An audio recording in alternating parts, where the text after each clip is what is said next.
Hello, I'm a 32-year-old woman and a phlebotomist at a small rural hospital near Hood River, Oregon. In case you're not familiar with phlebotomy, I'm the person who draws blood from patients and prepares it for various tests.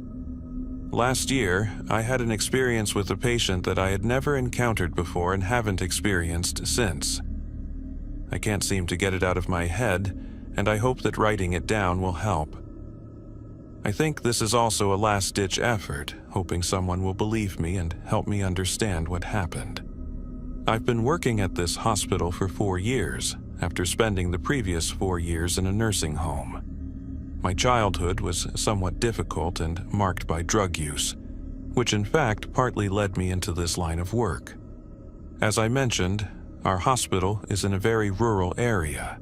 Directly behind the building stretches about 20 miles of forest. I used to spend my smoke breaks out there. I encountered this patient during a night shift, also known as the graveyard shift. I'm rarely scheduled for these shifts since phlebotomy is considered a less urgent area of the hospital, which usually doesn't require late nights. But at that time, the nursing staff was short-handed. I was sitting in the break room when the ward manager informed me that we needed a blood draw in room A145. I remember feeling irritated as I made my way to the back of the hospital. Whoever had admitted this patient had placed him at the very end of the corridor, with about 20 empty rooms between him and our other appointments that night. It was off our usual rounds. Room A145 was the only room with light under the door.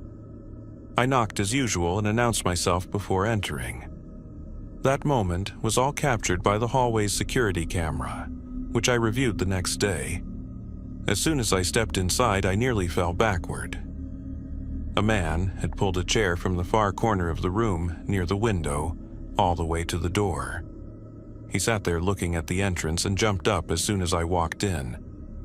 A boy lay on the bed behind him, and I felt a breeze coming in from outside. I clearly remember that the man wore a cap with faded letters spelling Portland on it, as well as large black sunglasses that contrasted with his pale, sagging skin. He wore a shirt that also said Portland, and stepped back when I approached, pushing the chair behind him with a squeak. "I didn't mean to startle you," he quickly said, shaking his head. I just laughed and told him it was fine, that I was used to seeing a chair tucked in the corner. I turned to check for the patient form on the clipboard holder and noticed it was missing.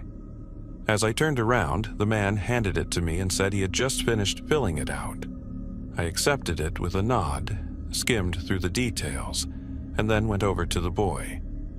It was filled out in sloppy handwriting. I don't recall all the details of my interaction with the boy, but I know I must have followed my usual procedures before drawing his blood. I smiled at him, and he stared up at me with tearful green eyes. He looked about 12, as his form indicated. "Hello, Luke." I remember checking his name. I asked how he was feeling today. The boy looked at his father, then back at me. I heard the squeak of the chair being pulled closer to the bed. "I'm fine, but my dad and I want to make sure everything's normal. So we came to try it out." At that moment, the father had placed his hands on the foot of the bed and leaned forward, staring under his thick sunglasses. "Of course, Luke." "Well, I'll check by taking a little blood from you if that's okay. It really won't hurt," I replied. Suddenly, the man spoke up, speaking quickly and loudly so that both Luke and I turned toward him. "It really won't hurt at all."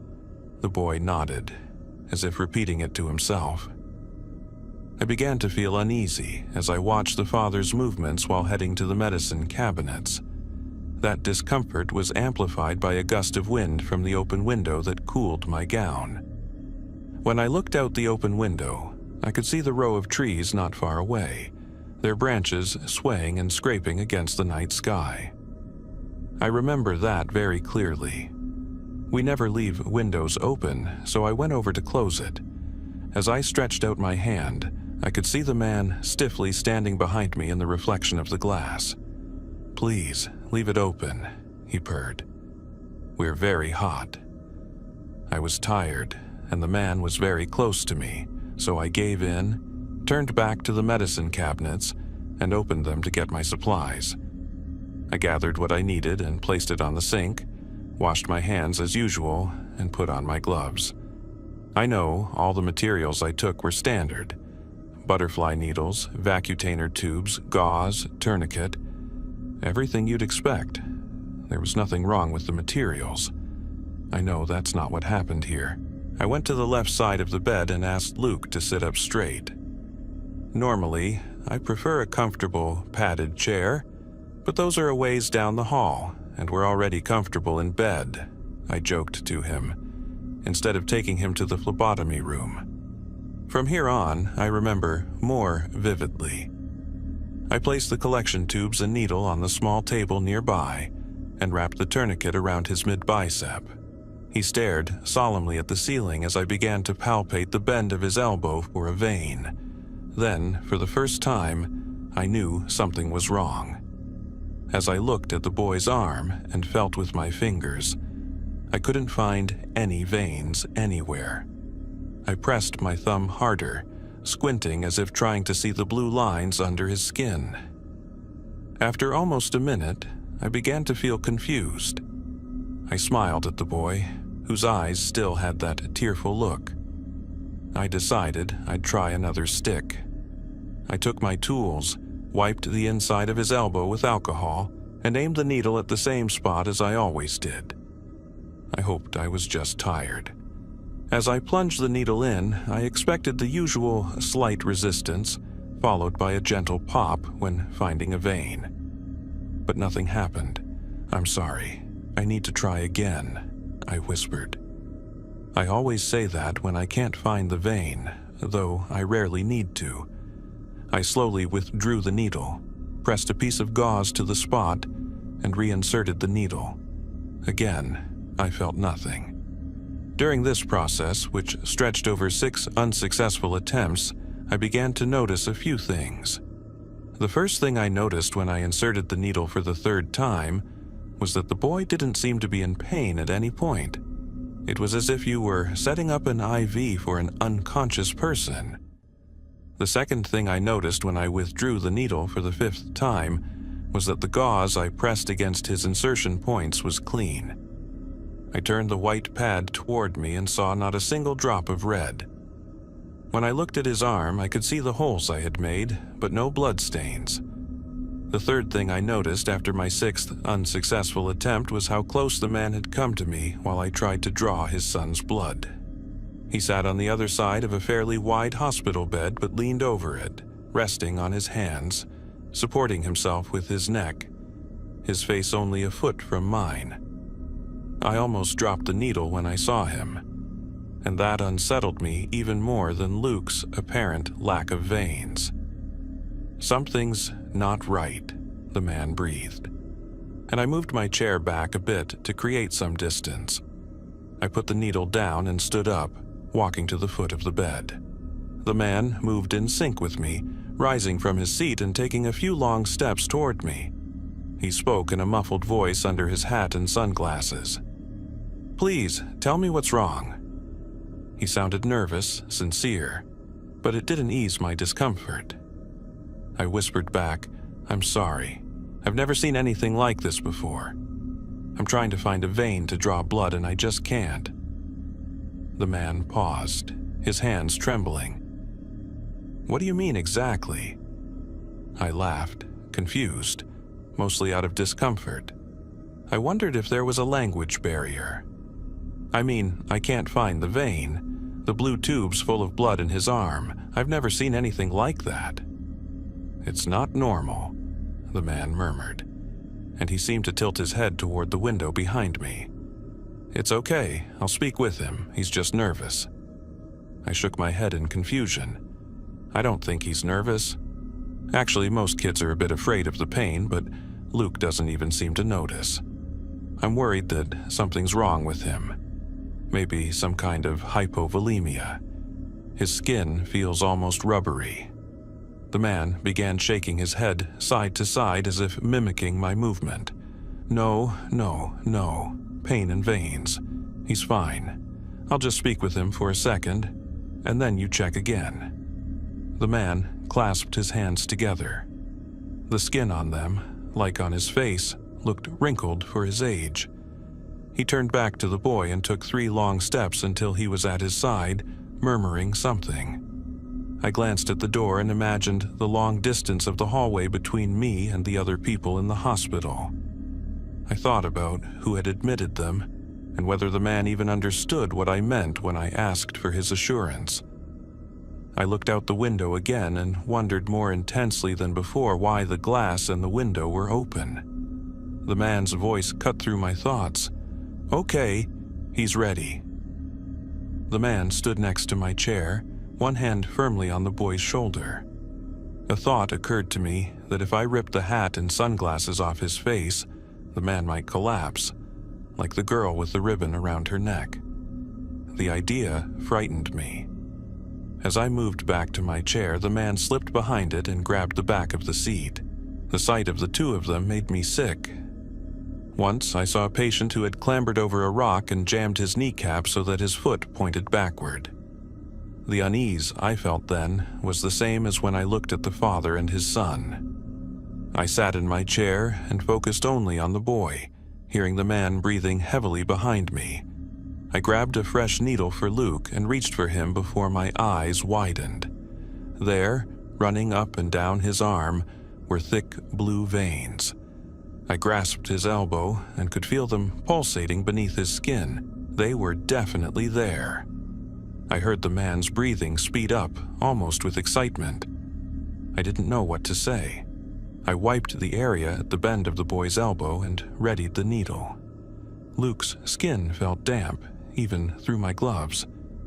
I saw beads of sweat on his face and neck as well. His skin now felt almost sticky. "I'm scared," Luke's voice came out hoarsely. His large, tear-filled eyes met mine. Part of his hair stuck to his forehead from sweat. I stopped moving the needle into his arm and leaned forward. "Luke, are you okay? Is something wrong?" I asked, feeling the man lean over me. The boy nodded. "I'm scared of the pain, of the needle. It won't hurt more than the last time, Luke." "It's okay," I reassured him, though I was confused myself. Then Luke turned his gaze back to the ceiling, his face returning to that stiff grimace he'd held all along. I had never seen such an inhuman reaction. I didn't know what else to do but continue the blood draw. I aimed the needle directly at the bright, obvious veins and stabbed into his arm. I felt the pop of the vein almost immediately. I closed my eyes for a moment as the blood flowed from the needle into the first tube on the small table. I vividly imagined that in 20 minutes I'd be walking down the hall again, reporting how strange my last blood draw had been, and someone sympathizing that night shifts are always mentally taxing. That's where I wanted to be. I opened my eyes and let out a gasp, barely avoiding a scream. What I saw was that the blood flowing from the needle and filling the tubes was a deep blue, just like the boy's veins. It looked like thick blue paint. I probably would have fallen backward from my seat if it hadn't been for the fact that I would have fallen into the man behind me, and the thought of touching him was worse than anything else. "What's wrong now?" The man leaned behind me, not far from my ear. His voice sounded harsher than before as he asked. "Nothing." I remember stuttering. I stopped the blood draw as soon as the first tube was filled, withdrew the needle, and wrapped gauze around the puncture site, which began to turn blue. I knew I had to get out of there. I picked up the tube and heard the man moving behind me. The boy maintained his zombie-like stare at the ceiling. As I stood up, the man was in front of me, directly in my path to the door. One of his hands was outstretched toward me. He grinned, and I looked away from his teeth. I've replayed this encounter in my head many times. "Please," I finally said. I'm not exactly sure why. Is everything normal with the boy now? Yes, I stammered. I could hear movements outside the window. Excited movements. Please, the man replied, grinning wider. I held out the tube to him and placed it in his hand, whose skin seemed to sag, and he stepped aside. I nearly ran for the door, opened it, felt tears welling in my eyes, and then slammed it shut behind me. My exit was also captured by the camera, and that was it. I told the ward manager and everyone present almost hysterically that something terribly wrong had happened in the room at the end of the hall, but when they arrived, it was empty. I'm not exactly sure why all this happened. I know that people here are probably more willing than most online circles to believe such crazy things. If anyone has ideas, I'm open to them. I haven't found any medical or logical explanation. The last thing I should say is that since then, whenever I unfortunately end up on another night shift, I'm very careful. I make sure all the windows are closed before it gets dark, because sometimes I hear the windows in the empty rooms rattle from outside. I'm a third-year resident and I've just been transferred here. So far, I can't say it's boring. Can you really say that? I've met countless patients with the rarest diseases, been through many difficult situations. I guess this is the adrenaline-fueled, high-stress medical life everyone dreams of. I was prepared to be confused, disgusted, or even scared, but not like this. I wasn't very precise. Let me rephrase that. The hospital I was transferred to is right in the middle of nowhere. I'm talking about a forgotten town nestled in the Appalachian Valley, nearly no cell reception, with a population of barely 300. Why did I take this job, you ask? Well, they pay me well. And you know how hard it is for residents to actually earn some money. My parents were skeptical at first. Why would they need staff so desperately they want to pay you so much? My mom asked. Well, Mom, honestly, it's none of your business, I replied. But if they get you to do strange things, all right, no bad words about little Mary, my mother interjected, shushing my sister. Will they really make you do that? She frowned.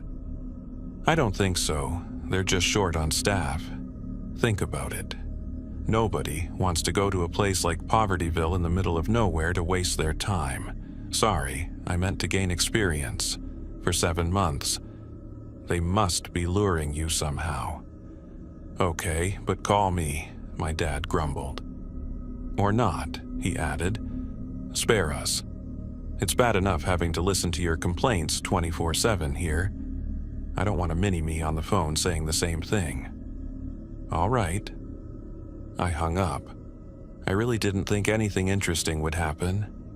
Most of the time it was just old people coming in for their routine checkups, making sure they don't die and plan to live until 188, and kids with colds. When I arrived, it was worse than I imagined. I had to rent this apartment, which was mostly the ground floor of an old building on the central town square of Pine Hollow, and it smelled worse of cigarettes and alcohol than I did. I had a roommate I hardly saw, and a landlord who told me from day one not to smoke. The hospital is 3 miles away, located in what I'd like to call the outskirts of this sparsely populated area. It's a dilapidated building with mold covering about half of the rooms and a questionable basement, but at least the staff are nice. I don't know how they've passed all the safety and health inspections, but damn, I just don't care. Anyway, I started working, and nothing unusual happened. I didn't have much to do as I expected. Running around, doing examinations, drawing blood, assisting, talking to patients. How are you feeling, Mrs. Smith, and how often does this happen? All right, I see what I can do. I took a few night shifts in the first weeks, but it was extremely boring, and the mold was bad for my lungs, so I stopped. For the first few weeks, nothing interesting happened. It was really just me and the cold mountains. a lonely and mysterious wolf against this darkness we call life. I didn't know what would kill me first, the mold or the boring routine. One night, around 9 p.m., as I was about to leave, one of the nurses, Nurse Baker, approached me. She asked if I wanted to pick up an extra night shift. Before I could politely decline, she said something that stopped me in my tracks. "We need help in the morgue." I froze, mouth open. I narrowed my eyes. "Who died?" She didn't answer. "Do people really die here? Wouldn't the population have?" She snorted. "You really should take things more seriously." I accepted the shift just to break this endless cycle of waiting around. Later, I was writing a report for an elderly patient, Mrs. Johnson, who tried making small talk. She squinted at me and asked where I was from. "Does it matter? I'm here now." I shrugged. "Of course it matters. You're being sent down to the basement? They must really like you." The old woman seemed familiar, but I couldn't place her. She wore a floral coat and had blue eyes that kept darting around. I frowned. "Yes? Yes. Tell me what you saw next time we meet." Okay. Whatever that meant, I thought. The winter air was biting, so I closed the window, then remembered the mold problem and opened it again. As I did, I saw the reflection of the old woman suddenly bend over and twist her head very quickly. When I turned around, though, she was still sitting there, looking at me and smiling. I looked back at the window's reflection. There she was, still bent over. I thought I must be hallucinating because of the mold. The high pay was becoming less and less appealing. The lights flickered, and the air got noticeably colder as I descended into the basement. It looked depressing. The corridors were narrow, with yellowed walls and creaking doors. For the first time, I missed the familiarity of my tiny apartment. At the far end of a dim corridor stood a doctor, bent over something. Hello. You're Mr. Hannigan?" he asked. He didn't respond verbally, just hummed. I noticed his stethoscope, so I patted his shoulder. He didn't flinch. Instead, he calmly turned and looked at me. Behind him lay a dead squirrel on a table, which he had clearly been examining. I heard some music. "Hello," I called out. "Inside. The squirrel," he murmured. "Yes, understand." I tried to clarify. I stared at him, confused, as he stumbled to a drawer and pulled something out. "You must be Dr. Cole. Sign here." "Is that a non-disclosure agreement?" I asked. "Don't worry about it." I really should worry. I'm not signing that. What's going on here?" He paused, standing silently. I could hear the creaking floors down the hall.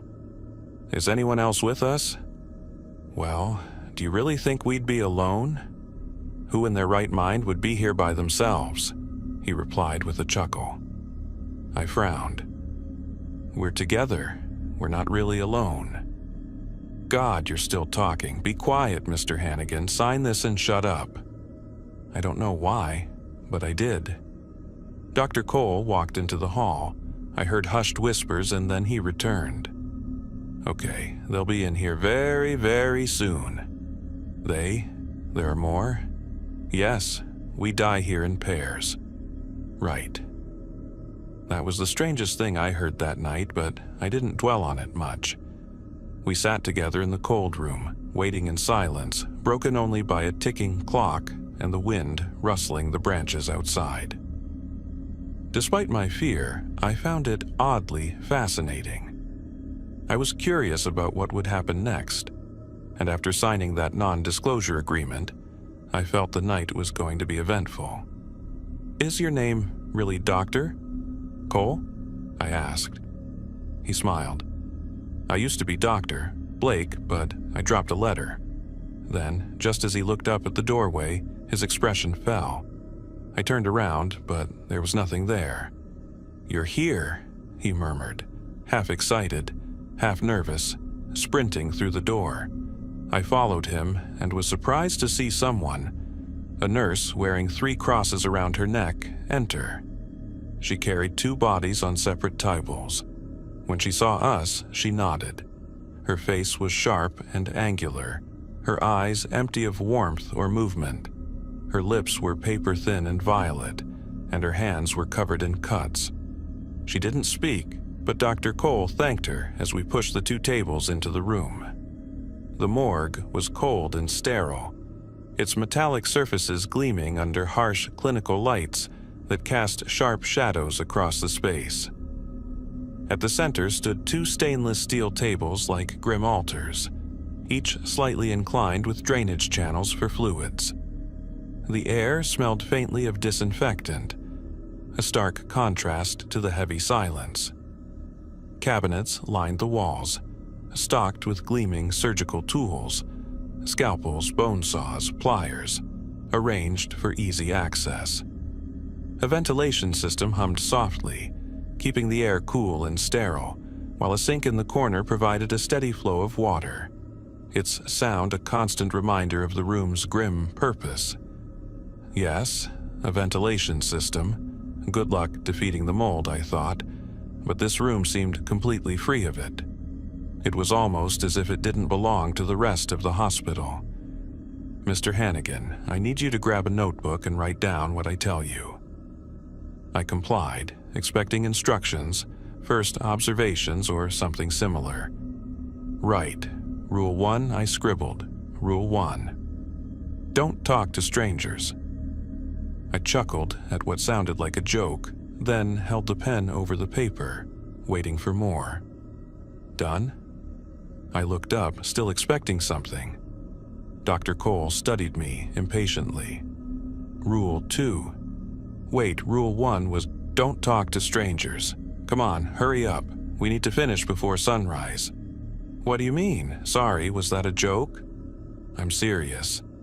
In this, area, you don't talk to anyone, only to me or someone you know. If you see others working in the basement, don't approach them. Don't talk to strangers. I pressed the pen to the paper and wrote down, don't talk to strangers. Rule 2. Always investigate everything around you. A death isn't just the end of a life. It's a separation that bends the universe and tears it in 2. Such an event disturbs the atmosphere, so be mindful of your surroundings. Sometimes the clues aren't with the dead body, but in everything else around it. Great, I thought. This doctor was crazy as hell. Maybe that's why no one wanted to work with him. He continued listing rules. Rule 3. Look in the mirror often. It helps you stay grounded. Rule 4. Don't look too closely at the blood. Rule 5. No. Their eyes are not following you. You're imagining things. Even if it feels real, don't panic. They can't judge you. Rule 6. Don't look at the photos until you're done. Just take them and let them develop. Until you form your judgment, write on the back of the photos and let them speak. Rule 7. When you're finished, thank them, but don't close the door completely. They need to leave. Leave the basement quickly before they have a chance to follow you home. I was incredibly scared as Dr. Cole finished dictating, and he must have noticed because he laughed. Don't worry, Mr. Hannigan, I'm a professional. God, your eyes, they keep darting to the door like you're wondering if you should run. Trust me, nothing will happen to you. Nothing. I feel like I should at least know what they're here for, Doctor, just so I know how to behave. For a moment, he stared at me expressionlessly. Then his eyes drifted to a fixed point in the room, and he tilted his head. Yeah, all right. But I'll make it quick. We really need to get to work. I nodded. Remember, you signed the non-disclosure agreement. Yes? That means no words to anyone. Mom, girlfriend, sister? Yes, sir. All right. His eyes gleamed. They should have told you more. I don't know why they didn't, so have you ever heard of purgatory? Purgatory, in religious and spiritual contexts, particularly in Roman Catholic theology, is a state or place of purification or temporary punishment where the souls of those who died in a state of grace undergo cleansing to achieve the holiness necessary to enter heaven. It's not a place of eternal damnation like hell, but rather a transitional state for those not yet ready to stand in God's presence. I nodded, and somehow, in the silence of the room, amidst the cold company of the two bodies covered in sheets, I felt like I wasn't the only one listening. In a broader, non-religious sense, purgatory can refer to any kind of liminal state of suffering or waiting, where someone endures hardships without a final resolution. There are numerous energetic hotspots on Earth where the fabric of the terrestrial plane shifts and gathers, and energy accumulations occur. These places become heavy and very important for the onward journey of souls. His gaze locked onto mine. Listen, Hannigan. I hadn't expected him to use my name. That is one of them. I opened my mouth to speak, but he waved me to hold back. This town is built especially for that.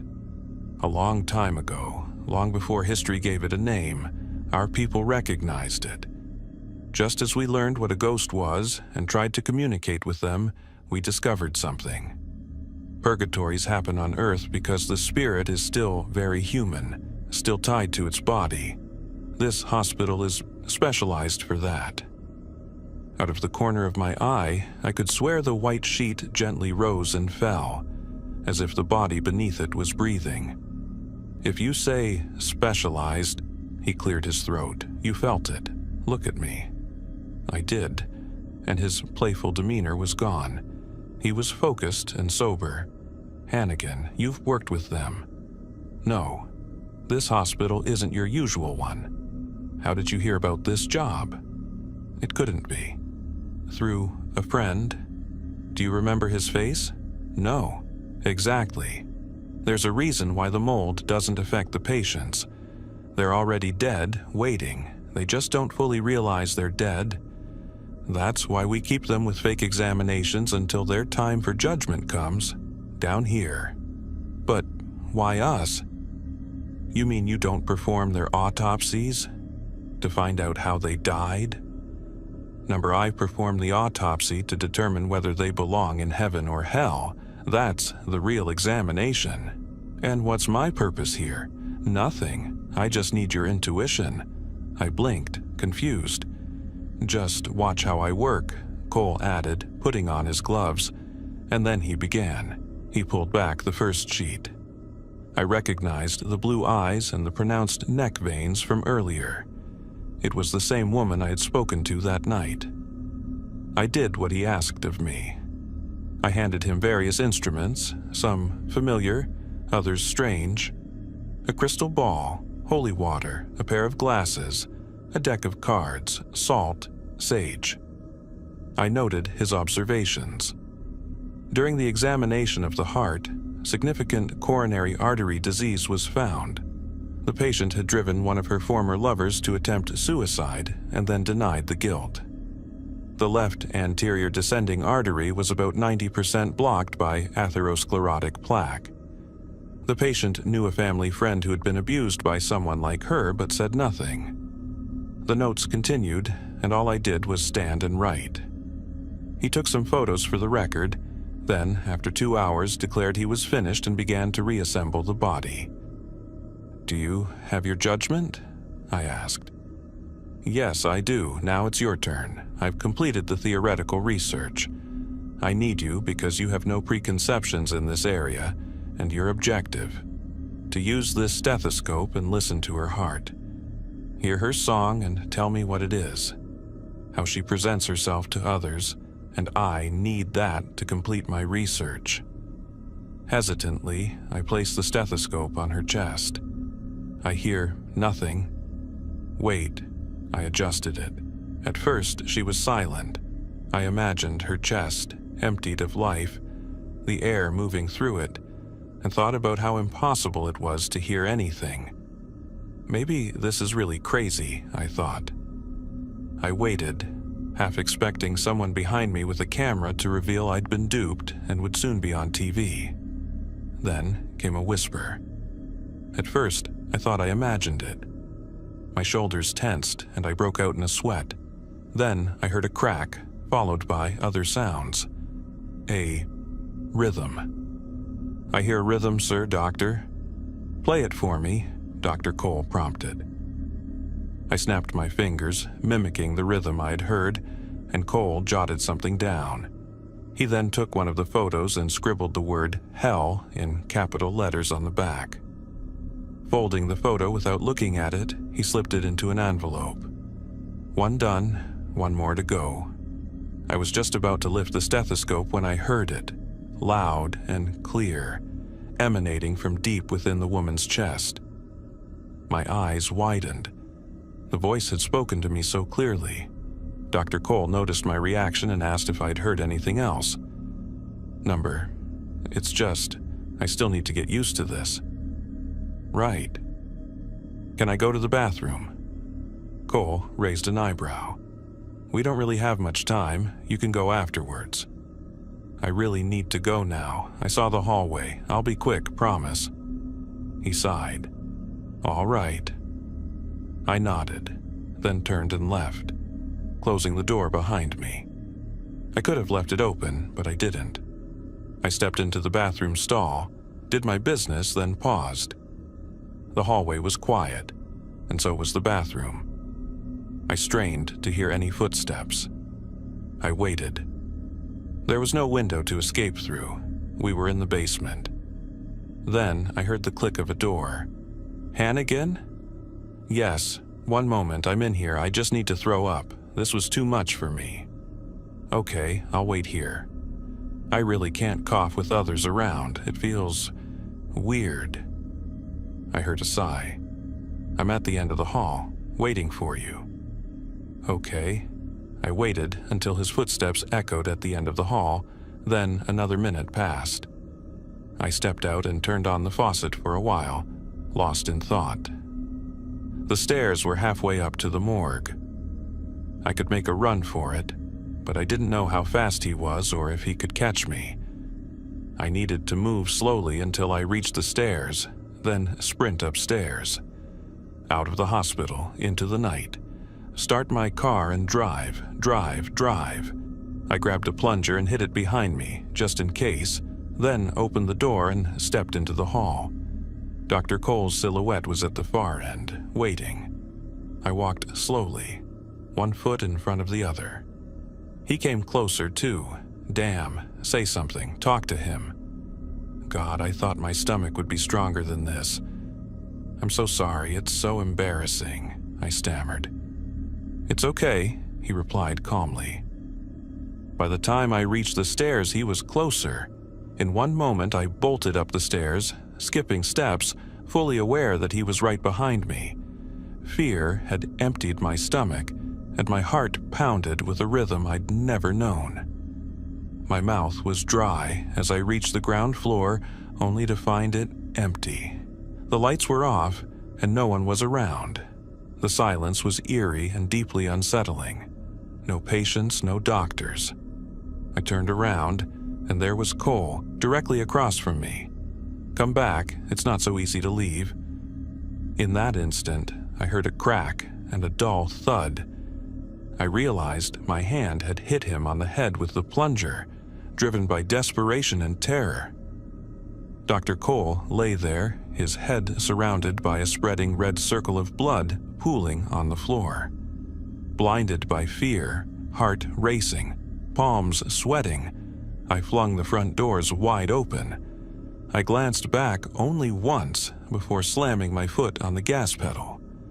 Through the glass, I saw a doctor, Cole's lifeless, gasping body on the ground, and someone, or something, climbing the stairs, even though I knew no one else was supposed to be in the basement. That was enough for me. As I drove away, dozens of silhouettes watched me from the hospital windows. I arrived at my apartment and began packing my bags. The words I'd heard in the woman's chest echoed in my head. A final warning, a final message. They will kill you once he's done with the second body, and the next day bring in another young resident. they only use your innocence. My roommate, Mr. Klein, cursed at me for turning on the light in the middle of the night and making so much noise. I wondered how much he knew about that place. As I slammed the door behind me, I couldn't help but wonder what would happen now that I'd discovered everything and spoken about it. Dr. Cole's lifeless body remained burned into my memory, along with his words, haunting me for hours after everything that had happened. We die here in pairs. I work as a nurse on the post-operative ward at City University Hospital in Chicago, the largest medical center in the city. Patients come from hundreds of miles away to undergo surgeries here, and the surgeons are renowned as some of the best in America.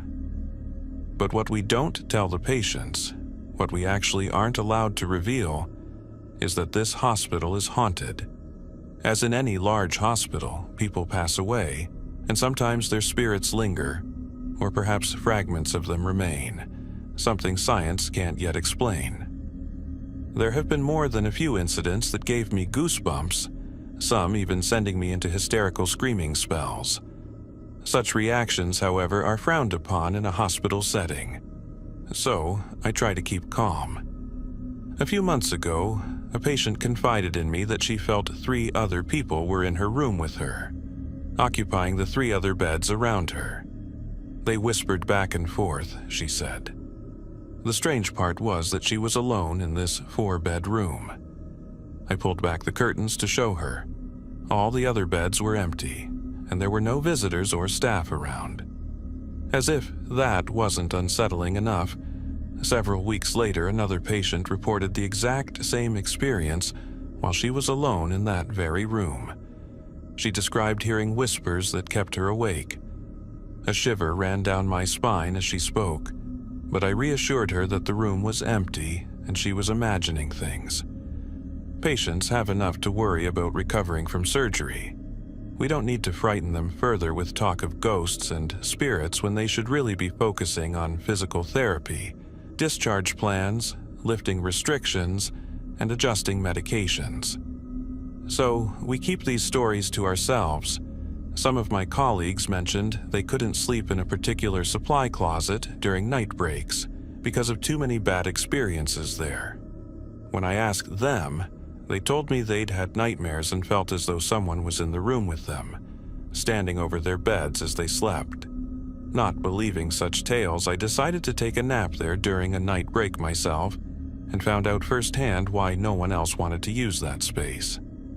I had the most realistic, lucid dream I've ever had. I awoke in the dimly lit supply closet, feeling that someone was there with me, watching me from a corner, a dark silhouette in the faint light. I tried turning on the overhead light, but it wouldn't work, and the door wouldn't open. In my dream, which felt as real as reality itself, I decided to lie back down and try to sleep again while the figure crept closer. It vanished briefly above me, only to reappear a moment later. It felt as though my eyes stayed open the entire time, paralyzed, forced to watch as it positioned itself over me. For what felt like hours, it watched me as I slept, and I couldn't move. Eventually, I snapped awake, ended my break early, returned to work, and tried to forget that terrible experience. But I refused to sleep in that supply closet again. Another incident still haunts me, especially now as I'm minutes away from starting another night shift. A fellow nurse shared a story with me last week during a night shift, and I've been thinking about it constantly since. It preoccupies my mind more and more, especially when I find myself alone in the break room late at night. Our lounge has 2 small couches and a television. Some nurses sleep there during their breaks, and we do our best not to disturb them. One night, a nurse was sleeping on one of the couches when a bright light suddenly woke her. There's an adjoining room with a bathroom and lockers, so she assumed one of the nurses had walked in and left the light on. I looked toward the door, she told me. You know how there's that little glass window on it so you can see through? "Yeah," I replied. "I see it every day." So, there was this woman on the other side of the door, and she was looking through the glass at me. I shivered as I heard this, perhaps because it was the middle of a night shift, or because that was the very room I planned to use for my own break soon. And so I saw her there, but she wasn't really looking at me. She was just staring straight ahead. The first thing I noticed was her hairstyle. It was so old-fashioned, not like anything you see today. It looked like she was from the 70s or even earlier, and she wore these extravagant blue-striped scrubs and a nurse's cap. No one wears those anymore. Those scrubs, they looked like ones from an old display in the lobby. Exactly like that. I nodded, picturing it vividly, as if I were there with her. Just then, another nurse walked in and overheard our conversation. "What are you two talking about?" she asked. "Ghosts," I answered simply. She snorted. "You believe in that stuff?" My colleague and I exchanged a knowing glance.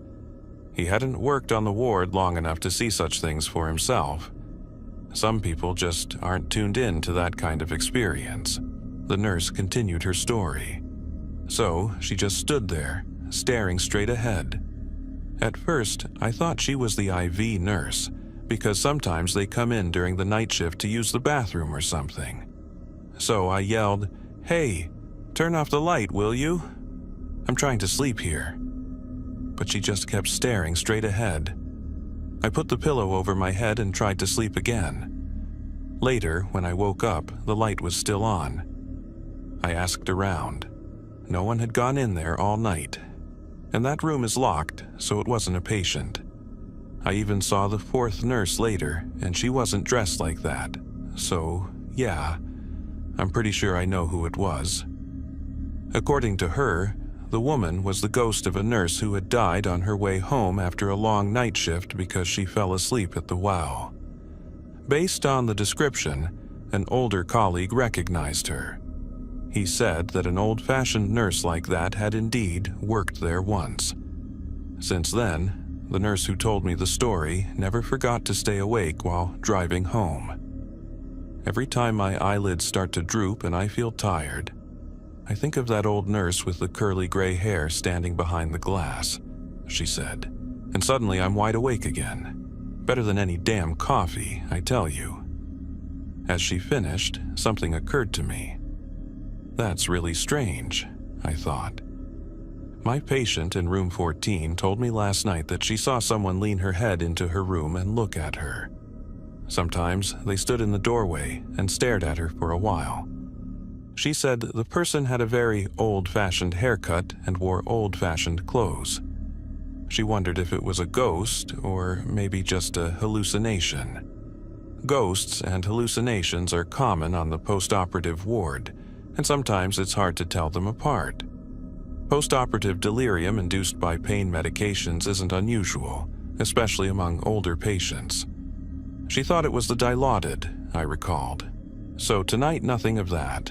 I'll stick with Tylenol. Good idea, agreed the other nurse, and I apologized for the interruption. I decided to check on my patients, especially those in room 14. I wasn't particularly surprised to see a woman in blue-striped scrubs with a cap peering out of the doorway. Despite my fear, I began walking down the corridor toward her on unsteady legs. She turned around, left the patient room, and headed down the side corridor at the end of the ward. I hurried after her. I needed to catch up, needed to see who she was. When I reached the end of the corridor, I looked to the left. She was gone. But only a few seconds had passed. I sprinted down the short hallway to the next corridor, which was much longer. She couldn't have disappeared so quickly unless she had gone into another patient room. But again, she was gone. My heart pounded in my chest. I refused to believe it was a ghost. Such things weren't real. They just couldn't be. Room 9 was the only place she could have gone so fast. I went inside and found all the patients wide awake, despite it being 3 a.m. when everyone should have been asleep. "It's freezing in here. Can you bring me a warm blanket?" asked the patient by the door. "I'll get one for you," I said, and she almost screamed in fright. "Oh my God," the elderly woman exclaimed, startled. "I didn't see you there." "So, who did you speak with?" I asked gently. "With the other nurse, the one who just came in. Where did she go?" I felt a presence behind me and caught a glimpse of something moving, but then it vanished like a wisp of smoke on a windy day. Without telling the woman that what she experienced might be a ghost, I made an excuse and promised to bring her a warm blanket. Nothing seemed to help, though. None of the patients in that room slept well that night, if at all. They kept saying they felt like something was lying in the bed right next to them. When I thought about it, it was the same room where patients had previously imagined other people with them. Only this time, it felt like the room was truly full. Since that night, I haven't seen the ghost nurse again, and I hope I never do. It's, to say the least, terrifying, because I don't really understand why she's here, and you never really know when she'll show up. Now, I'm on my way to work for another night shift. Wish me luck. I'm going to need it. As a fan of the paranormal and true crime cases, I was thrilled to stumble upon an article about several strange deaths at Mapleton City Hospital, the local hospital in my small town of Mapleton, Indiana. The idea of unexplained fatalities in a place so close to home sent a shiver down my spine. I was far less excited when, just days later, I found myself being admitted to that very hospital with a severe case of food poisoning. The scandal had erupted in the press because the hospital management had apparently tried to conceal the deaths under the guise of mere coincidences. After the 7th death in less than 2 months, the truth finally broke through to the public. It was likely leaked by a doctor or nurse who felt that it was time to warn the local newspaper, the Mapleton Gazette, and the police before more lives were lost. The circumstances surrounding the deaths were unsettling. Every article reported the same chilling facts. All the victims had died of heart attacks in the middle of the night. By morning, someone had discovered their bodies during a routine round. Everyone who found the deceased was left traumatized. The victims all bore frozen expressions of agonizing fear. Their eyes were wide open, and their mouths twisted in a grimace of unimaginable pain. When the situation became public, the hospital announced that an internal investigation had already been launched. However, according to staff accounts, nothing concrete was done. They primarily tried to protect themselves. Neither culprit nor suspects were found. The day after these articles were published, my mother took me to the hospital after I had been vomiting uncontrollably all night. The reception was warm, almost too warm, as if the entire staff had been instructed to do everything possible to calm both patients and the press in an effort to uphold the hospital's image. After settling into my hospital bed and taking some medication, a doctor came to confirm the diagnosis of food poisoning for my mother and me. He told us that I would need to stay in the hospital for at least 3 days. At his words, the hair on the back of my neck stood on end. I had assumed I would only need to spend the afternoon under observation and get a prescription for medications to take in the safety of my room and later at home. Instead, I found myself forced to spend 3 nights in a hospital where, for over 2 months, someone, or something, had been murdering patients at random. When my mother saw the widening fear in my eyes, she asked, worried, "Are you okay, honey?" "No. I mean, yes, but 3 days? Is that really necessary?" I replied, trying to mask my anxiety. "If you don't want to risk injuring yourself by passing out alone in the bathroom, then yes," the doctor answered with a smile. "Why are you so concerned?" my mother asked. "It's just, with all these stories about murders at the hospital." For a moment, the doctor's mask of reassurance seemed to slip before he replaced it with a friendly smile. "Don't worry. It's only a series of unfortunate accidents. The press really exaggerated the facts, I assure you," he replied awkwardly. I sensed that he didn't truly believe his own words, and that reality might be even worse than what had been published. And besides, don't worry. A nurse will check on you every hour throughout the night to make sure everything is okay. The nurse standing to his right, who had remained silent until now and maintained a polite smile throughout our conversation, finally interjected. "Don't worry, I will personally make the rounds every night. You are safe here." She was Nurse Catherine Miller, one of the most experienced nurses at Mapleton City Hospital. She exuded calm and confidence. It wasn't much, but listening to her words eased the weight in my stomach. During the conversation, my mother kept casting worried glances behind me, clearly not understanding what we were discussing. Eventually, the doctor took her aside, likely to explain the situation and calm her down. I could see the anxious expression on her face and her right hand stroking her neck as she looked at me through the small window in the door. Finally, she nodded and returned to me, reassuring me that everything would be all right and that we really had no choice, given my condition. I experienced the first night as one might perceive the end of one's life, with fear of the unknown. I could see the sun setting through the window. I was still a bit weak, but I managed to stay awake for a few hours and use my phone before it got dark. I read increasingly supernatural explanations for the deaths at the hospital. Some claimed that a malevolent entity had haunted the hospital, exploiting the weakness of patients to drain their little remaining life force, leaving nothing but empty shells behind. Panicked as I scrolled through increasingly frightening comments on social media and forums like Reddit, Nurse Catherine, whom I had met earlier and who promised to make her rounds, came to check on me. I needed to take my medication and sleep to regain my strength. Not to be presumptuous, but none of the nurses have died so far, so I can understand why it's not scaring you too much, I managed to say, my nerves already frayed by the upcoming night, as I placed my phone on the bedside table. "Is it true, what's online?" I asked before she could answer.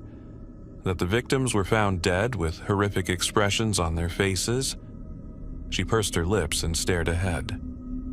"Look, the truth is, nobody knows what happened. Lately, there have been some strange things here at the hospital. These bizarre deaths are one of them." She looked into my eyes. "But that's why I'm here, to make sure nothing happens to you or the other patients. As you said, none of the nurses have been targeted, so we can assume that someone, or something," I interrupted. "In any case, now that rounds are being made regularly, there's little chance it will happen again. The responsible person, if they exist, has probably fled somewhere else by now." She finally left, assuring me she would return every hour that night. I took a deep breath to relax, took my nighttime medication, and crawled under the covers, trying to sleep. After a while, more due to my still fragile state than any other reason, I finally managed to fall asleep. I slowly opened my eyes.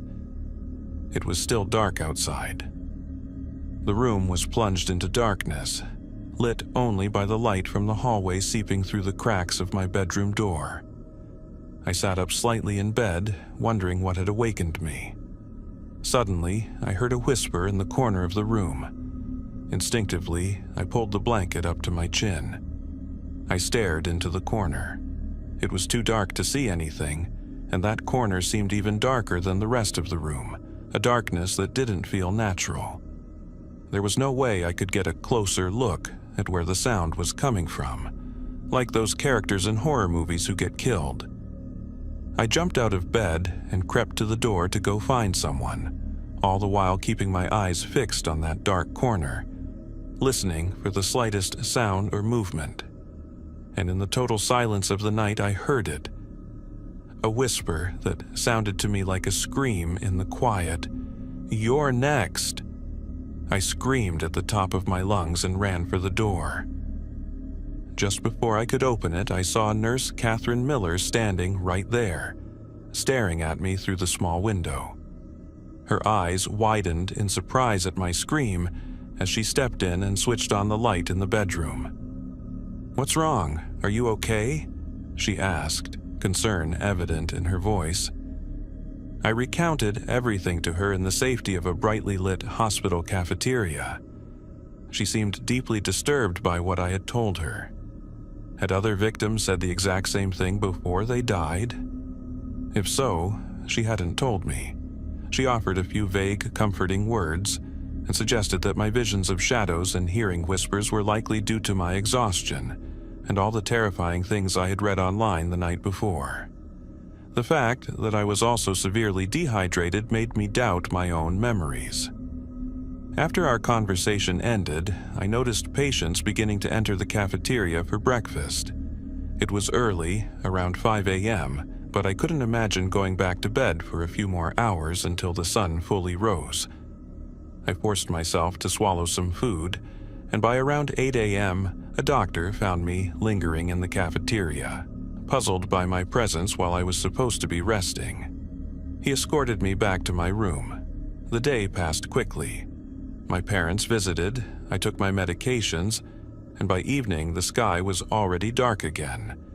I had another conversation with Nurse Catherine over dinner, and as she left the room with a comforting smile, I almost believed that what had happened the night before was just my imagination. I drank a large glass of water with my medication and went to sleep for the second night. As I slumped into a deep, heavy sleep, I felt the presence of 2 hands on my legs. The next thing I knew, one hand was climbing up my thigh, then the other on the opposite side.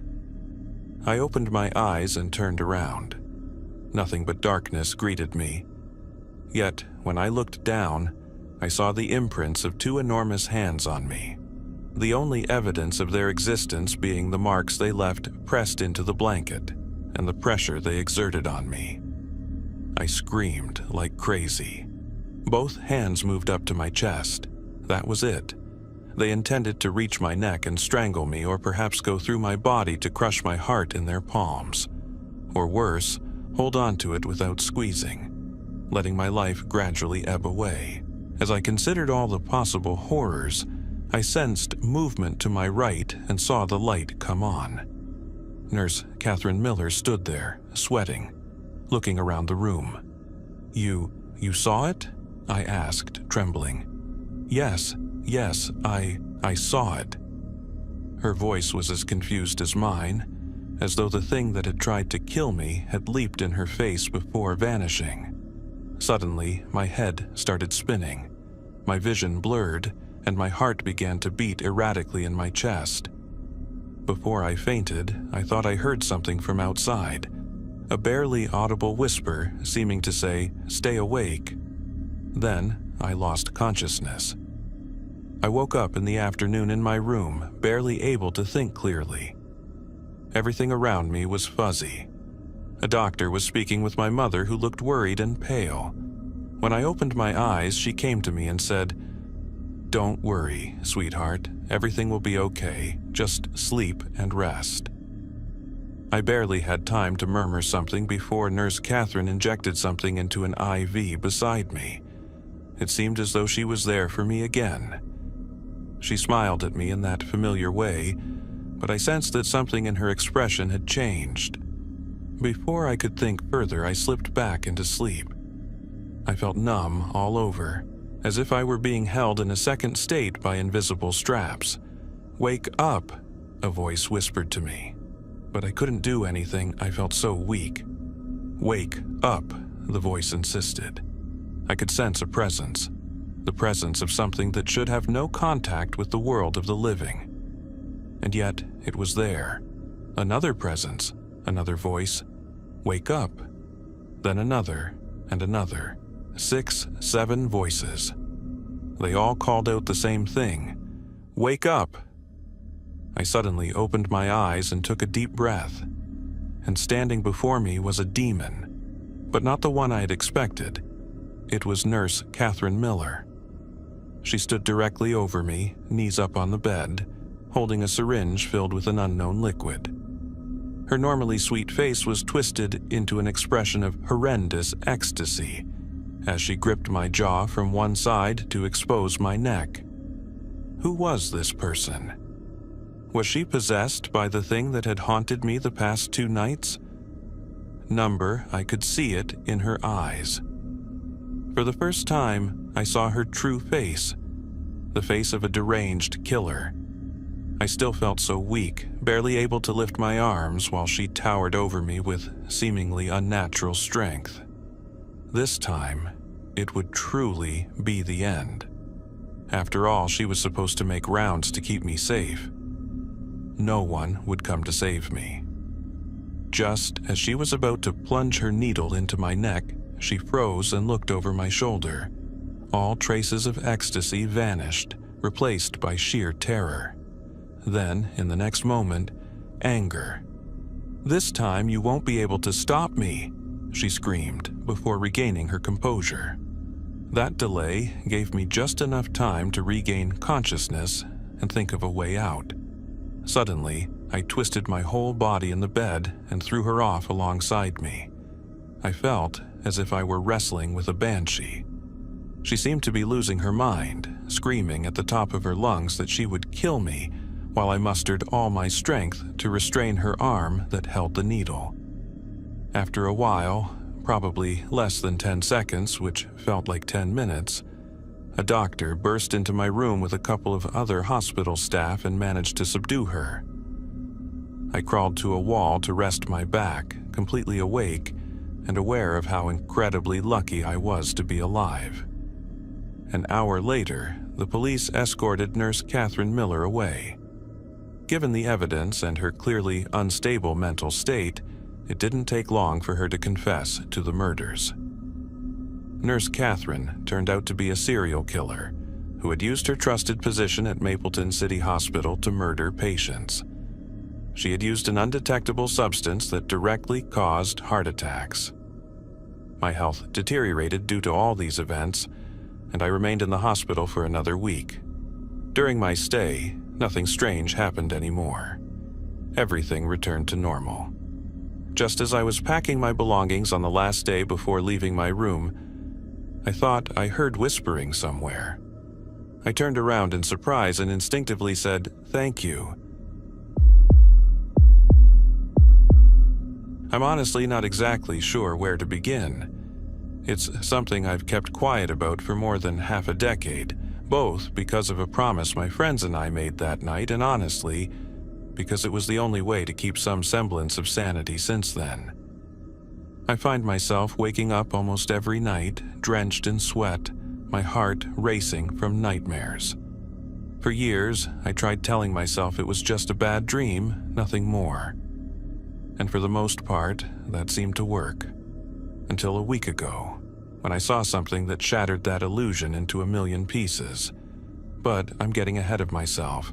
I should start at the beginning.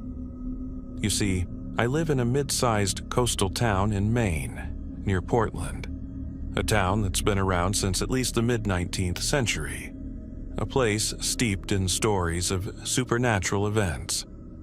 Reports of strange occurrences have circulated for over half a century. Ghostly voices echoing from the once busy shipyards by the harbor.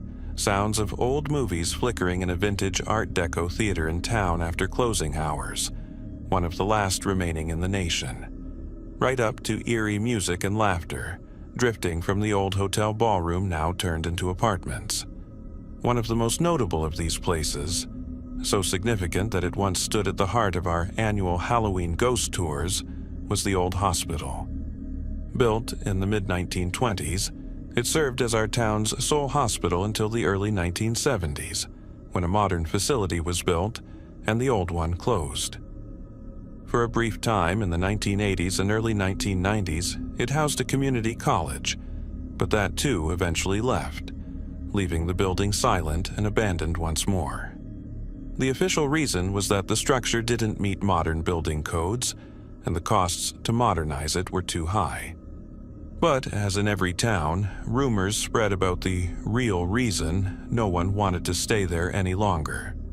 In hushed tones, the older residents spoke of dark and terrifying things that happened within its walls. Stories of unethical experiments on patients and volunteers from the local county hospital, of doctors dabbling in the occult and holding secret rituals in the basement after hours, and of equally horrible things that one preferred not to speak of out loud. For my group of friends, all of whom were extremely interested in the supernatural and urban legends, the story of the hospital was the most exciting thing about our town.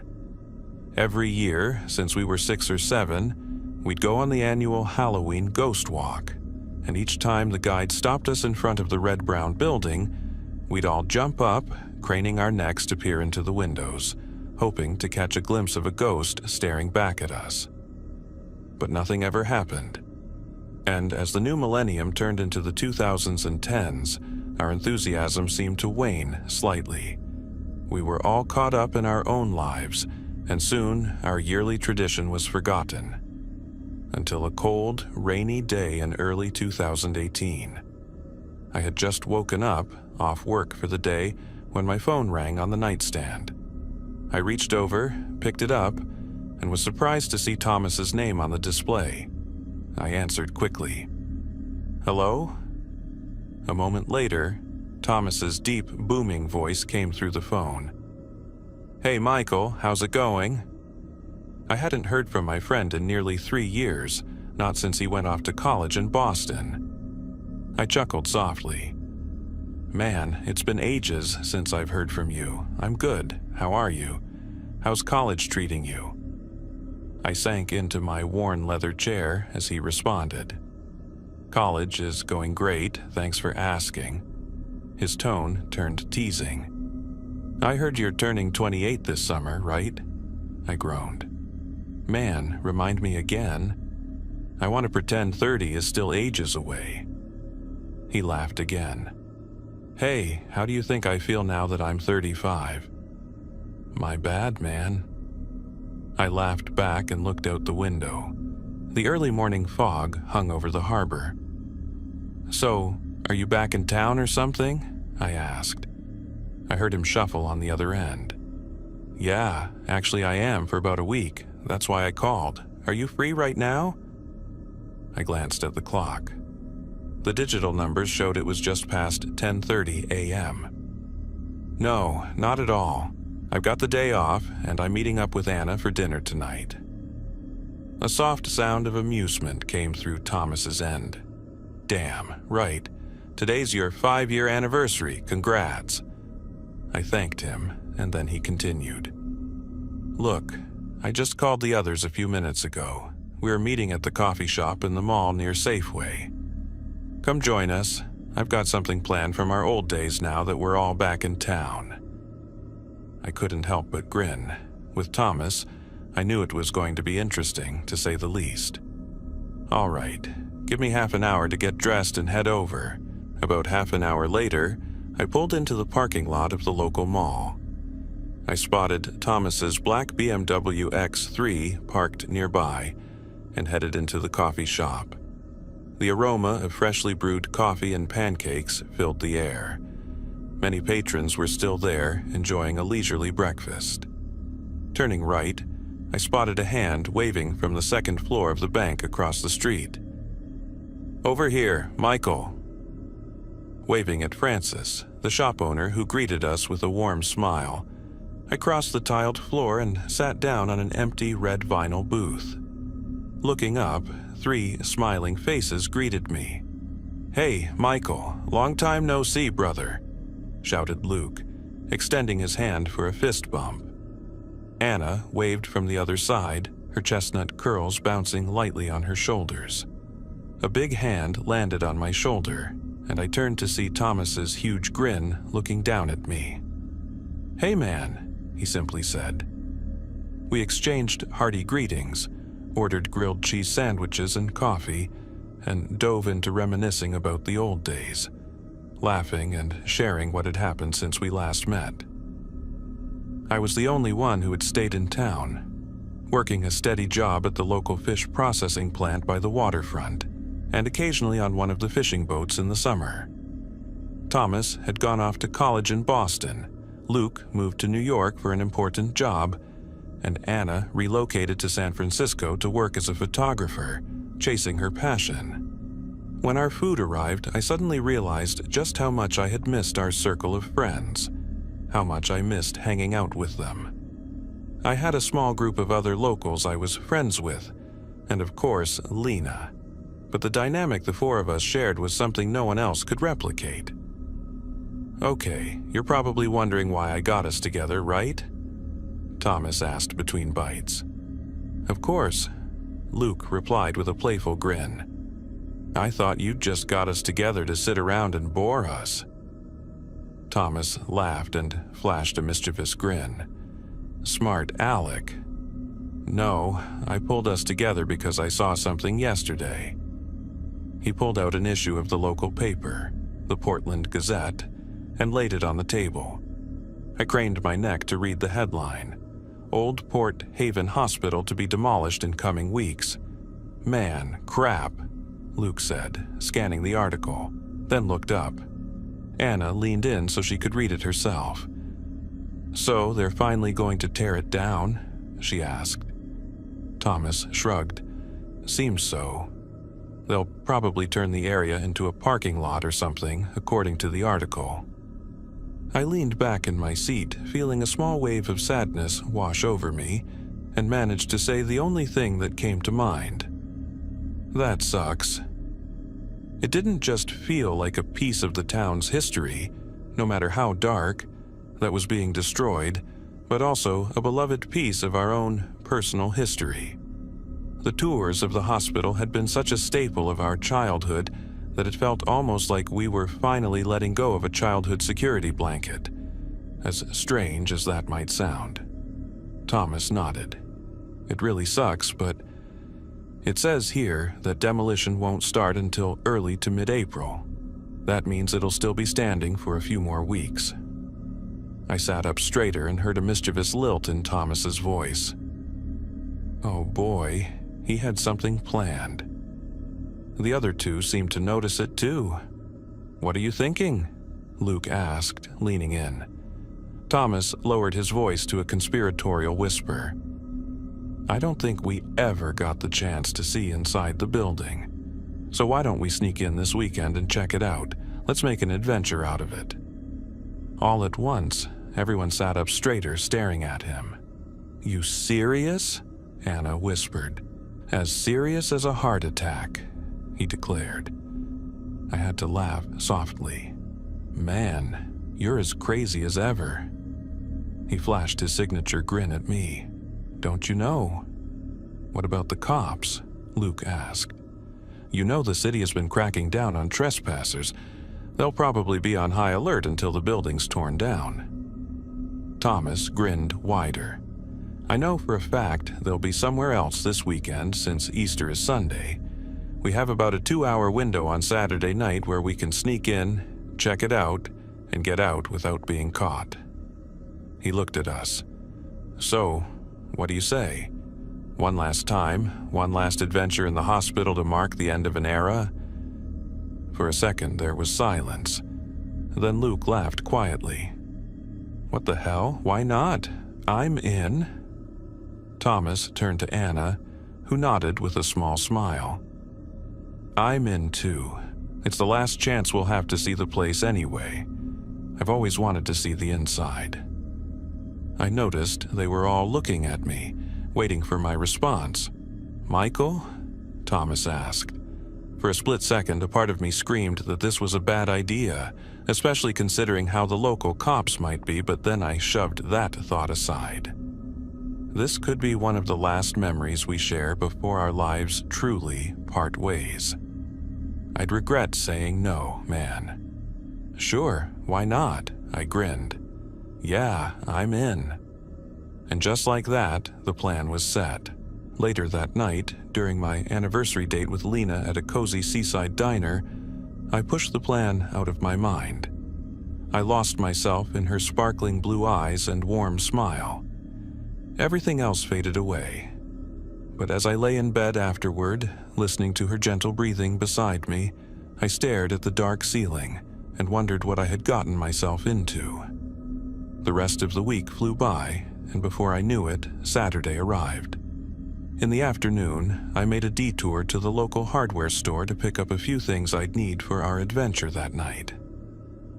Finally, as the last remnants of daylight vanished from the sky, I drove across town towards the meeting spot where the others were waiting. As I turned onto a quieter street near the hospital, the headlights of my BMW caught the faded, peeling red-brown paint of the old hospital and reflected off its boarded-up windows. I parked a few blocks away by the city park, stepped out of the car, grabbed my gear from the trunk, and walked back toward our meeting point. Streetlights still flickered in the neighborhood houses, and I silently prayed no one would see us from their windows. The cool spring air whipped against my face as I crossed the street until I was literally in the shadow of the 4-story building. I paused and looked up, appreciating for the first time the sheer size of the structure. It towered high and wide before me, almost imposing in the gathering darkness. It looked like a sleeping beast at dusk, one that could wake at any moment. I shook my head slightly. Where on earth did that thought come from? The wind whipped at my back and a slight shiver ran up my spine, though I wasn't sure if it was from the cold or the building. Right then, a hand landed on my shoulder. I nearly jumped a foot off the ground, catching my breath. I heard a quiet laugh behind me and turned to see Thomas grinning mischievously. "You jerk," I hissed, though I couldn't suppress a soft laugh of relief. "What, did I scare you?" he teased, nudging my shoulder, then pointing to the back of the building. "Come on, the others are waiting over there." He noticed my backpack and raised an eyebrow. "What have you got in there?" I unzipped it and showed him. A pair of gloves, so I don't cut myself on glass or metal, a flashlight so we can see where we're going, and I pulled out a video camera. "This, to document everything." He let out a low whistle. "And that's why we always count on you, man. You're always prepared." With that, he guided me to the back of the hospital. Luke and Anna were already near a rear window. I noticed with a hint of disapproval that someone, probably Thomas or Luke, had smashed the glass. "So, who goes in first?" Thomas whispered, looking around. "I think I'll do it," Luke whispered after a moment. He swept the remaining glass shards aside, hoisted himself up, and climbed over the windowsill until he vanished inside. A moment later, his head appeared. "All clear, come on," he said with a huge grin. Thomas helped Anna up, then climbed in himself. For a few moments, I was left alone outside, quickly surveying my surroundings. The woods behind the hospital blended into darkness, and I noticed for the first time that no animal sounds were heard. No rustling of deer through the pines, no hoot of an owl, nothing. The realization sent another shiver down my spine, though I couldn't quite pinpoint why. I snorted. "Come on, it's barely out of winter, Michael. Most critters aren't even out yet. Stop spooking yourself," I muttered. With that, I grabbed the windowsill, hoisted myself up, and slipped inside. The first thing I noticed upon standing was how musty it was. The air was thick, heavy with dust, and who knows what else. I hoped I wasn't inhaling too much mold or asbestos. I didn't bring a mask. I reached into my backpack, pulled out the gloves first, then the flashlight. Flicking it on, I shaded the beam slightly with my free hand and shone it around. The room we entered was large and, as I suspected, empty. The same red-brown hue that adorned the outside of the building decorated the walls here, though the floor seemed tiled. I could only guess what its purpose had been in the hospital's heyday, long before I was born. It could have been an administrative office or a patient room. I'll never know. At that moment, I realized I was alone in the room, what the... I hadn't heard the others enter. I'd been too distracted by my surroundings. Guys? I called softly. Silence greeted me for a few moments, then footsteps came from the doorway. The steps approached, and for a brief moment I felt another shiver run down my spine. A dark figure appeared in the doorway, and I almost hesitated to switch on the light, afraid of what or who I might see. But then I shook off the fear and lifted my hand away from the light. Thomas looked at me, an even wider grin spreading across his face than usual. He motioned for me to follow him. "Come on," he whispered. "This place is nuts." I hurried after him, stepping out of the room into a long corridor that stretched away and disappeared into darkness. The others waited ahead, and we all began grinning like teenagers sneaking into a R-rated horror movie screening. The thrill of being somewhere we weren't supposed to be made us feel young and alive again. "So, where do we start?" Anna asked. "There are 4 floors to explore, plus the basement, and we've got little time to do it all." Thomas rubbed his stubble thoughtfully. "I think we start here and then work our way up. We'll save the basement for last." We all nodded. I handed the video camera to Anna. "You're the best at filming us," I said, "so keep recording." For the next 35 to 40 minutes, we slowly moved from room to room and floor to floor. The others had flashlights too, and with each room we shined our lights into, we were either greeted by emptiness or, occasionally, a few old desks and chairs, remnants from when it served as a community college. Despite the mild disappointment of empty rooms, we eagerly continued exploring every space, speculating on what they might have been in the old days. "That could have been the maternity ward," Anna whispered as we reached the 3rd floor, angling the camera into a particularly large row of rooms. "This might be where my mom and grandma were born." Her excitement fueled us all, and we pressed on until we finally reached the top floor. This floor seemed to have only a few remaining walls, and we walked from one end to the other without much hindrance. When we reached the far end, Luke noticed something and shone his light into a corner. "Hey, check out this graffiti," he said. We crowded around him and directed our lights at the dark red letters sprayed on the wall. "Caution, Dr. Craddock." Luke let out a low laugh. "Holy crap, I nearly forgot the legend of Dr. Craddock," he whispered almost to himself. But his words stirred a long-forgotten memory in my mind, a story our tour guide once told us in the early 2000s, and which was never repeated. According to him, Dr. Craddock was one of the leading surgeons at Port Haven Hospital from the late 30s to the mid-60s, a man gifted both in mind and hands. He was also, according to rumors, one of the most malevolent men ever. He allegedly led many, if not all, of the unethical experiments, even performing surgeries without anesthesia, along with other staff who worshipped the occult. The guide said Craddock feared one thing above all else: death. He used experiments and occult practices to try to find a way to live forever, to escape the clutches of the Grim Reaper. And to escape the fate that awaited him in hell, the guide concluded. But it didn't seem to work as the man died in the late 70s. My friends murmured quietly among themselves, recalling the story, but I stopped listening. As I pondered the tale, a strange feeling began to creep over me. One I hadn't felt during our entire journey through the hospital, that twisted my stomach into knots.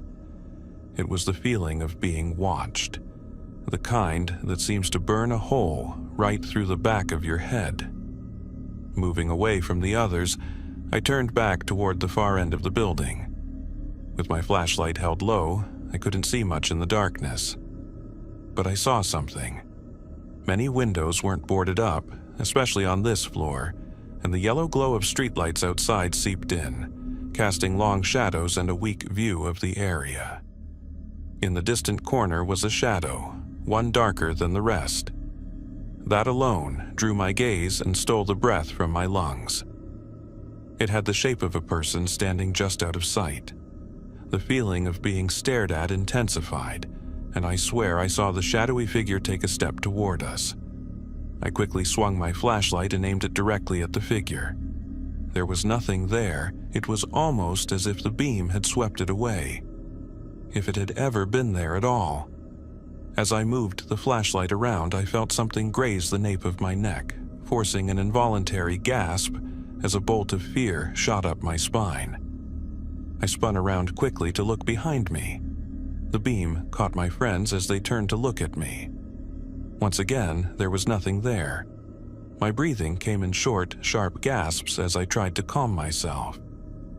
"Dude, what's wrong?" Luke asked. For a moment, I considered telling them what I'd seen. Then I shook my head. "Nothing, man," I said, hoping my voice sounded calmer than I felt. "Look, let's just finish up and get out of here, okay? I don't want to stay too long with God knows what in the air." I saw Luke and Thomas immediately accept my answer, but Anna lowered the camera and gave me a serious look. She knew something was off. She always did with me. I just shook my head at her, letting her know I didn't want to say anything. Thomas finally sighed.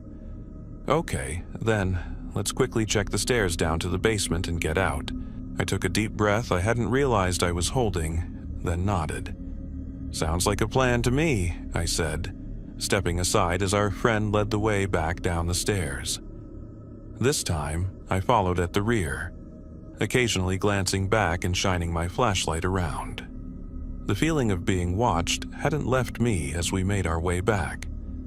It seemed to follow us, always just out of sight around a corner or in a stairwell.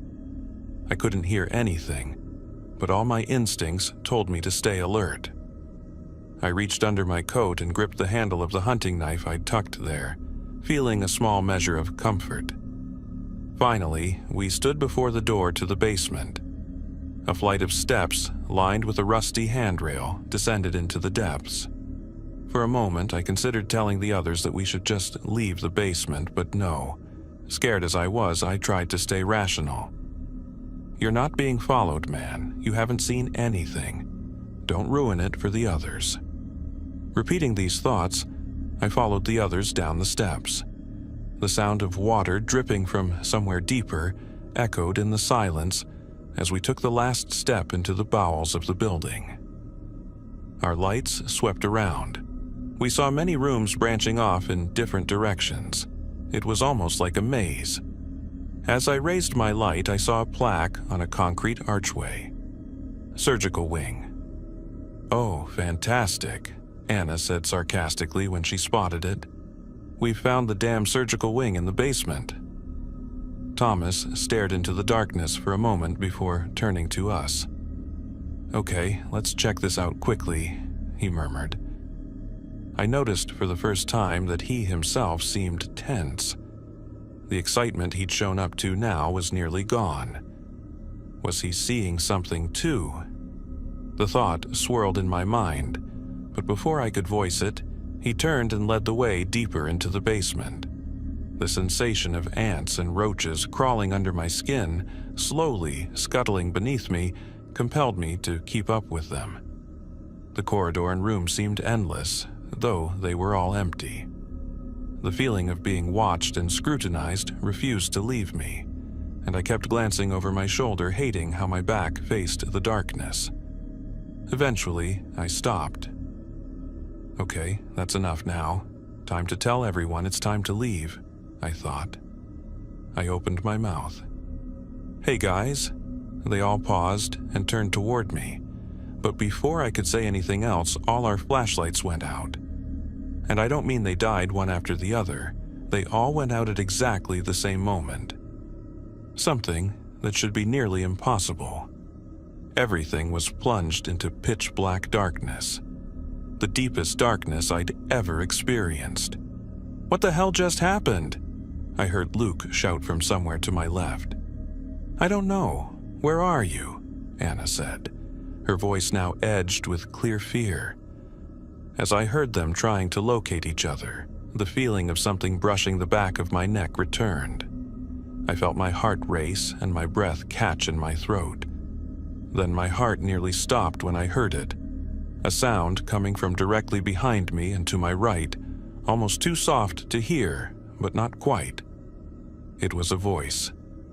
A deep, rasping male voice, one I had never heard before, and it seemed to carry more malice and evil than I had ever expected from a human voice. "A decent subject," it whispered softly, "but not quite good enough."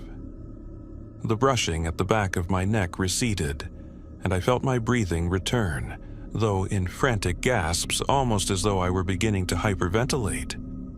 What the hell? I managed to exhale, spinning around and drawing the knife from its sheath. I swung it out into the darkness, slashing around, but felt nothing hit the blades. "Who's down here?" I finally demanded, raising my voice. Luke and Anna stopped calling out to each other as I spoke. "Michael, what are you talking about?" I heard Anna call, the fear in her voice almost as tangible as what I felt. Before I could answer, I suddenly heard her shriek. "Anna!" I cried, my voice echoing off the stone walls. I heard her begin to whimper and cry, but she didn't respond. A moment later, I also heard Luke gasp. No sooner had a breath passed than all our flashlights flickered back on. The beams returned, and I swung mine around, shining it in all directions. I saw nothing, no sign of anyone behind me. When I looked back, I saw Luke doing the same, as if he were searching for someone. But Anna, she had collapsed, leaning against the wall, dropping the video camera, covering her face with her hands, sobbing loudly. I ran to her, knelt beside her. "Anna, what happened?" I asked. But she just shook her head and continued sobbing. I looked up at Luke.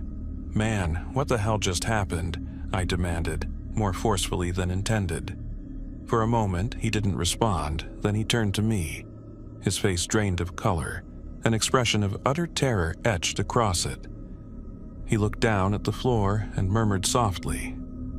I straightened up slightly, placing a hand on Anna's shoulder. "What?" "Not good enough," he whispered. Then he looked at me again. "That's what the voice said to me. Not good enough," it told me. My throat tightened at his words, my breath catching again. He'd heard the voice. Anna stopped crying, and when I looked down at her, I saw she was staring at Luke with an even more terrified expression than his. She said nothing, but she didn't need to. All three of us had heard the ghostly voice tell us we weren't good enough. Good enough for what? I didn't know, and I didn't want to know. I swallowed hard, forcing my voice out. "Okay, we've had our fun. It's time to go, now." They both nodded, and I reached for Anna, helping her to her feet. She looked me in the eyes and finally whispered, "We have to get out of here immediately." I nodded. Agreed. I turned around. "Come on, Thomas, time to go." I called loudly, but Thomas was gone. The area where he'd been standing just ahead of us further down the corridor was completely lifeless. "What the hell?" Luke murmured, turning around. "Where the hell?" I realized with growing dread that I hadn't heard a single word from our friend since the flashlights went out. Not a word, not a sound. "Thomas?" I shouted, my voice echoing in the silence, broken only by the distant drip of water. No answer. "Thomas, where are you?" Luke called out himself. Once again, all we heard was the echo of his voice bouncing deeper into the basement and back. Oh, damn. I swung my light around and finally looked down to where he'd been standing. Footprints led off into the darkness. Thomas's footprints. I recognized the worn tread of his hiking boots. Luke noticed them too, stepped forward, shining his light on the prints, then into the dark corridor beyond. He turned to me. "What do we do?"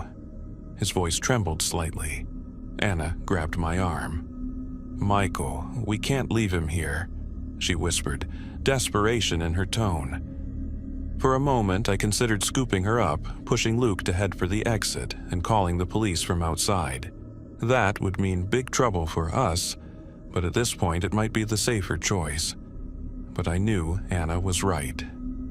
If it had been any of us, or Luke who disappeared, our friend wouldn't leave until he found us, no matter how terrifying the situation got. "Anna's right. We need to find him, then get out immediately," I said. Luke looked petrified at the thought of going deeper into the basement, but he nodded. With Anna still clutching my arm in a desperate grip, I slowly led the way down the corridor, following Thomas's footprints. We stuck close together, shining our flashlights into every dark room and corner as we proceeded. The feeling of being watched was still there, but now it was so much worse. It felt like dozens of eyes were on us, all with the worst intentions. If not people, then something else entirely. Trying to steady my nerves, I continued on, pretending not to hear the sounds that resembled footsteps scraping on the floor behind us, or fingernails on concrete walls. Finally, we reached a larger door than the others. I aimed my flashlight at the arch above it and saw another plaque. Operating Room 1, General Surgery. For some reason, those words sent a new surge of fear through me. I didn't want to admit it, but I began to think of the building as a sleeping creature we'd accidentally awakened. Finding this room felt almost like venturing into the belly of the beast. I gulped, forced myself to exhale slowly, and shone my light into the room. I wasn't prepared for what I saw. I assumed this room, like the rest of the building, would be empty, but it wasn't. An old operating table, long covered in decades of rust, stood in the middle of the room. Overturned medical carts with surgical tools lay scattered around it. I spotted rusty scalpels and suturing kits on the floor, along with faded, decaying surgical masks. As I swept my light aside, I saw numerous medical cabinets lining the walls. The entire room, if possible, exuded the worst vibes of the whole building. I never thought an inanimate place like a room could feel evil, but now it certainly did. At that moment, I aimed my flashlight at the back wall. We all nearly gasped in unison. Thomas stood almost directly against the wall, his back to us. I couldn't see a flashlight in either of his hands, and he seemed to be pressing his head against the damp concrete. For a moment, I thought the room had fallen silent too. Then a noise reached my ears, a sound that almost made my heart stop again. It was a voice speaking quickly, deeply, and softly, but it was in a language I had never heard before, one I probably shouldn't have heard. It sounded almost demonic in tone and cadence. Another realization overwhelmed me, sending another jolt of fear through my body. It was Thomas's voice murmuring a language I damn well knew, a language he shouldn't know despite his intelligence. At that very moment, Luke raised his light and shone it on Thomas's back. Thomas," he whispered. Immediately, the murmuring stopped. Everything fell silent. All sounds in the basement ceased, even the dripping water. It was as if every noise had been sucked away, and my ears began ringing fiercely in the silence, a silence so sharp it felt wrong. That was a mistake. My mind raced. Calling Thomas was a mistake. Then Thomas moved. He took a single step away from the wall, straightened to his full height. Towering over 2 meters, he looked down at us. He slowly turned his head from side to side, his neck cracking with an almost sickening sound, moving his shoulders, as if trying to recall sensation or get used to it. And then he spoke. "Good evening," he simply said. My heart pounded at the sound of those 2 words. It was Thomas's voice, yes, but it was wrong. The way he spoke, His intonation and cadence were completely different from the Thomas I knew. It was as if someone else were using his voice to speak. Almost as if he could read my thoughts, he slowly turned to face us. And this time, my heart truly stopped. Thomas stared at us, a smile on his face that I'd never seen before. It wasn't his usual goofiness or cheer. It was a smile filled only with evil and dark delight. What made me cover my mouth wasn't the smile at all, but his eyes. His usual warm, hazel eyes were gone. In their place were bright green eyes that definitely weren't his. I looked down in horror and realized he was holding something, one of the rusty scalpels. "Oh shit," Anna whispered, drawing a deep, sadistic chuckle from him. Then he suddenly became a blur, rushing toward us. I moved as fast as I could, hoping he wouldn't see me as I tried to grab the door handle that had swung open. I moved almost as quickly as Thomas, grabbed the handle and yanked the door closed. Just in time. I felt the impact slam into the other side. Looking down, knowing the handle would soon be grabbed from the other side, I spotted a piece of rebar on the floor next to me. "Luke!" I shouted, feeling the door handle being seized and pulled. Luke saw what I saw, grabbed the heavy rebar, lifted it, and jammed it against the handle. The door shook violently, and behind the metal I heard laughter. Evil, insane laughter. I knew the rebar wouldn't hold the door for long. "Run!" I screamed, grabbing Anna and hoisting her into my arms. Luke didn't need to be told twice. We ran. We sprinted through the labyrinth of dark corridors, desperately searching for stairs leading out. As we ran, I glimpsed things in doorways, shadowy figures staring at us. Some had dark, coal-black eyes. Others had glowing ember-like cores like visions of hell. Some reached out as if to grab us, but we kept sprinting. I saw increasingly horrifying sights I can't describe. Behind us, the crash of the operating room door shattering echoed. As desperation surged within me, we rounded a corner and spotted a concrete staircase, our salvation. We took it two at a time, racing back through the ground floor area toward our broken window exit. I threw Anna nearly out the window before I jumped after her, Luke close behind. We didn't look back, we simply ran down the street to my car. That night was 5 years ago now. The three of us piled into my BMW X3 and drove to the police station. Despite our horror, we still decided not to speak of what we'd seen. We knew we'd be labeled crazy, possibly even committed to a psychiatric hospital. Instead, we told the officers that our friend Thomas had mentioned breaking into the hospital that night and we were worried. We must have looked nuts, barging into the station. But they took our case seriously and sent a few officers out. They found nothing. No sign of Thomas. No trace of my dropped video camera. No evidence of anyone there. Even his car had vanished from where he'd parked it. We didn't know what to make of it. It was as if our friend had never been there. The police promised to keep an eye out for him. But a part of me knew they would never find Thomas. Or whoever or whatever he was now. Before parting ways that evening, the three of us made a vow. We wouldn't tell anyone a word of what we had seen that night. "Let the building die in a few weeks," Anna said, tears streaming down her face for our lost friend. We all agreed. We kept in touch over the next weeks, and a few weeks later, the three of us went to watch the hospital be demolished.